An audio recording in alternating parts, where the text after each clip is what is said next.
Hi hello ನಮಸ್ಕಾರ, welcome to my channel super vlogs. Shravana ಮಾಸ ಅಂತ ಅಂದರೆ ಹಬ್ಬಗಳಂತಲೇ ಹೇಳ್ಬೋದು. ಪಂಚಮಿ ಹಬ್ಬ ಮುಗಿದಿದೆ, ಈಗಿರೋದು ವರಮಹಾಲಕ್ಷ್ಮಿ ಹಬ್ಬ. ಸೊ ಅದಕ್ಕೋಸ್ಕರ ನಾನು ಮನೇನ ಕ್ಲೀನ್ ಮಾಡಬೇಕು ಅಂತ ಅಂದ್ಕೊಂಡೆ.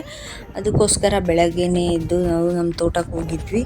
ಹಿಂದಿನ ದಿವಸ ಸಿಕ್ಕಾಪಟ್ಟೆ ಮಳೆ ಬಂದಿತ್ತು, ಸೊ ತೋಟ ಫುಲ್ಲು ನೀರಾಗಿಬಿಟ್ಟಿತ್ತು.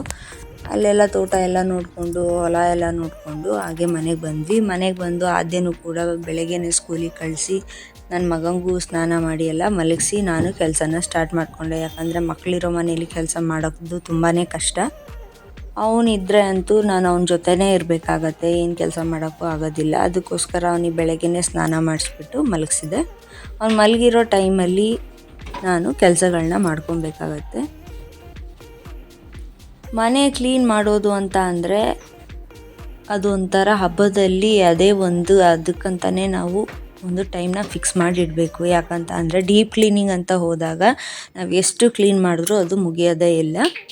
ನಾವು ದಿನ ಏನು ಕ್ಲೀನ್ ಮಾಡ್ತೀವಿ, ಕಸ ಗುಡಿಸೋದು, ನೆಲ ಒರೆಸೋದು, ಅದೆಲ್ಲದು ಕೂಡ ನಮ್ಮದು ಒಂದು ರೆಗ್ಯುಲರ್ ಲೈಫ್ ಸ್ಟೈಲಲ್ಲಿ ಒಂದು ಪಾರ್ಟ್ ಅಂತ ಹೇಳ್ಬೋದು ಅಷ್ಟೇ. ಸೊ ಡೀಪ್ ಕ್ಲೀನಿಂಗ್ ನಾವು ದಿನನಿತ್ಯ ಮಾಡೋದಿಲ್ಲ. ಸೊ ವೀಕಿಗೆ ಒಂದು ಸಲ ಅಥವಾ ಮಂತ್ಸಿಗೆ ಒಂದು ಸಲ ಮಾಡ್ತಾಯಿರ್ತೀವಿ. ಅದು ಡೀಪ್ ಕ್ಲೀನಿಂಗ್ ಮಾಡ್ತಾಯಿರ್ತೀವಿ. ಹಬ್ಬಗಳು ಅಂತ ಬಂದರೆ ಫುಲ್ ಮನೆ ಕ್ಲೀನ್ ಆಗಲಿಲ್ಲ ಅಂತ ಅಂದರೆ ಅದು ಹಬ್ಬ ಅಂತ ನಮ್ಮ ಹೆಣ್ಮಕ್ಳಿಗೆ ಅನಿಸೋದೇ ಇಲ್ಲ. ಅದೇ ಥರನೇ ಒಂದು ಪ್ರಾಕ್ಟಿಕಲ್ ಆಗಿ ಹೇಳಬೇಕಂತ ಅಂದರೆ, ಸೊ ಡೀಪ್ ಕ್ಲೀನಿಂಗ್ ಮಾಡೋದ್ರಿಂದ ನಮಗೆ ಏನು ಡಸ್ಟ್ ಇರುತ್ತೆ ಅದೆಲ್ಲದೂ ಕೂಡ ಕಡಿಮೆ ಆಗುತ್ತೆ. ಡಸ್ಟ್ ಅಲರ್ಜಿ ಆಗೋದಿಲ್ಲ ಅವಾಗವಾಗ ಕ್ಲೀನ್ ಮಾಡ್ಕೊತಾ ಇದ್ದರೆ. ಸೊ ಹಬ್ಬಗಳು ಒಂದು ನೆಪ ಅಷ್ಟೇ, ಡೀಪ್ ಕ್ಲೀನಿಂಗ್ ಮಾಡ್ಕೊಳೋಕ್ಕೋಸ್ಕರ. ನಾವು ಈ ಕಿಟಕಿ ಬಾಗಿಲು ಅದೆಲ್ಲದನ್ನೂ ಕೂಡ ನಾವು ದಿನ ಕಸ ಗುಡಿಸಬೇಕಾದ್ರೆ ಅದನ್ನೆಲ್ಲ ಕ್ಲೀನ್ ಮಾಡೋದಿಲ್ಲ. ಸೊ ಅವಾಗವಾಗ ಕ್ಲೀನ್ ಮಾಡ್ಕೊತಾ ಇದ್ದರೆ ನಾವು ಹಬ್ಬದಲ್ಲಿ ಕ್ಲೀನ್ ಮಾಡೋಬೇಕಾದ್ರೆ ಸ್ವಲ್ಪ ನಮಗೆ ಈಸಿ ಆಗುತ್ತೆ. ಅದೇ ಥರನೇ ಕೂಡ ನಾನು ಎಲ್ಲದನ್ನೂ ಕೂಡ ಕ್ಲೀನ್ ಮಾಡಿಕೊಂಡೆ. ಸೋಫಾ ಎಲ್ಲದೂ ಕೂಡ ಹಾಗೆ ಶೋ ಪೀಸಸ್ ಎಲ್ಲದೂ ಇತ್ತು, ಅದನ್ನೆಲ್ಲದನ್ನೂ ಒರೆಸ್ಬಿಟ್ಟು ಅದನ್ನು ಕೂಡ ಎಲ್ಲದನ್ನೂ ಕ್ಲೀನ್ ಮಾಡಿಕೊಂಡೆ. ಅಷ್ಟರಲ್ಲಿ ನನ್ನ ಮಗನೂ ಕೂಡ ಎದ್ದುಬಿಟ್ಟ. ಅವನ ಜೊತೆ ಸ್ವಲ್ಪ ಆಟ ಆಡಿಸಿ ಅವನಿಗೂ ಸ್ವಲ್ಪ ಊಟ ಎಲ್ಲ ಮಾಡಿಸಿ ಮತ್ತೆ ಮಲ್ಕೊಂಡ. ಅವ್ನು ಮಲಗೋ ತನಕ ವೆಯ್ಟ್ ಮಾಡಿದೆ. ಅವನಿನ್ನೆಲ್ಲ ಮಲ್ಕೊಂಡಾದಮೇಲೆ ಮತ್ತೆ ಇನ್ನು ಕಂಟಿನ್ಯೂಷನ್ ಕೆಲಸಗಳನ್ನ ನಾನು ಸ್ಟಾರ್ಟ್ ಮಾಡಿಕೊಂಡೆ. ಹಾಗೆ ನಾವು ಟಿ ವಿ ಯೂನಿಟನ್ನು ಕೂಡ ಸ್ವಲ್ಪ ಕ್ಲೀನ್ ಮಾಡೋದಿತ್ತು. ಸೊ ಎಲ್ಲ ನಾನು ಶೋ ಪೀಸಸ್ ಎಲ್ಲದನ್ನೂ ಕೂಡ ಆನ್ಲೈನಲ್ಲಿ ಪರ್ಚೇಸ್ ಮಾಡಿದ್ದೆ. ಅದನ್ನು ಎಲ್ಲನೂ ಕೂಡ ತುಂಬ ಡಸ್ಟ್ ಆಗಿತ್ತು, ಅದು ಎಲ್ಲ ಕ್ಲೀನ್ ಮಾಡಿಕೊಂಡೆ.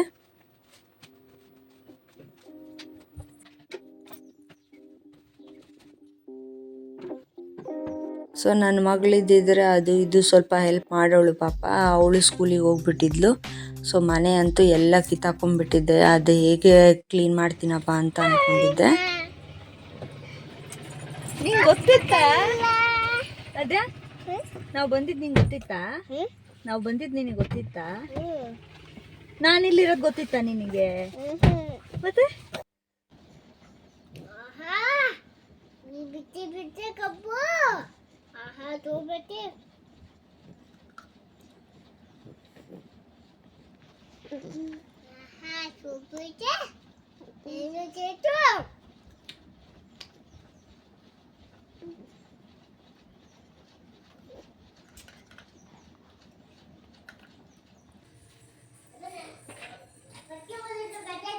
ಪಾಪು ಹತ್ರ ಇರು, ಬೀಳ್ತಾನೆ ಪಾಪು.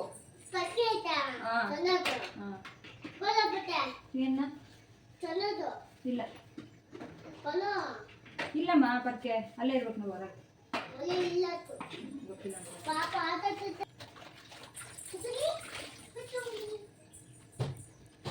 ನನ್ನ ಮಗಳಿಗೂ ಗೊತ್ತಿರಲಿಲ್ಲ. ಅವಳನ್ನೂ ಹಾಗೆ ಸ್ಕೂಲಿಂದ ಕರ್ಕೊಂಡು ಬಂದ್ವಿ. ಸ್ಕೂಲಿಂದ ಕರ್ಕೊಂಬಂದು ಅವಳಿಗೂ ಊಟ ಎಲ್ಲ ಮಾಡಿಸಿದ್ವಿ.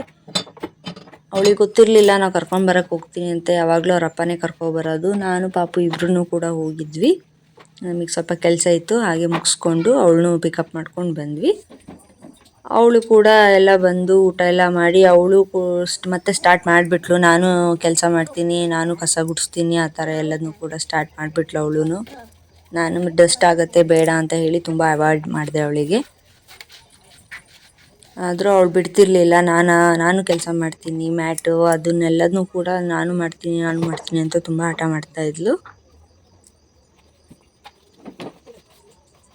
ಸೊ ನಾ ಎಲ್ಲದೂ ಕೂಡ ಮನೇನ ಹೊರಗೆ ಒಳಗೆ ಎಲ್ಲದನ್ನೂ ಕೂಡ ಕ್ಲೀನ್ ಮಾಡಿಕೊಂಡೆ.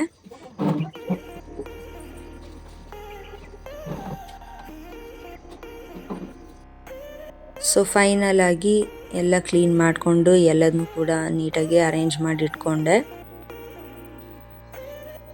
So sofa cover, screen, bed spread ಎಲ್ಲದೂ ಕೂಡ ಚೇಂಜ್ ಮಾಡಿ ಎಲ್ಲ ವಾಶಿಗೆ ಹಾಕಿ ಎಲ್ಲದನ್ನೂ ಕೂಡ ಕ್ಲೀನ್ ಮಾಡಿಕೊಂಡೆ. ಸೊ ಹಬ್ಬದಲ್ಲಿ ಮನೆ ನೀಟಾಗಿದ್ದರೆ ನಮ್ಮ ಮನಸ್ಸಿಗೂ ತುಂಬ ಖುಷಿ ಅನಿಸುತ್ತೆ. ಹಬ್ಬ ಮಾಡೋಕ್ಕೂ ಒಂದು ಒಳ್ಳೆ ವೈಬ್ ಇರುತ್ತೆ. ಅದಕ್ಕೋಸ್ಕರ ನಾನು ಮನೆ ಎಲ್ಲದನ್ನೂ ಕೂಡ ನೀಟಾಗಿ ಅರೇಂಜ್ ಮಾಡಿಕೊಂಡೆ.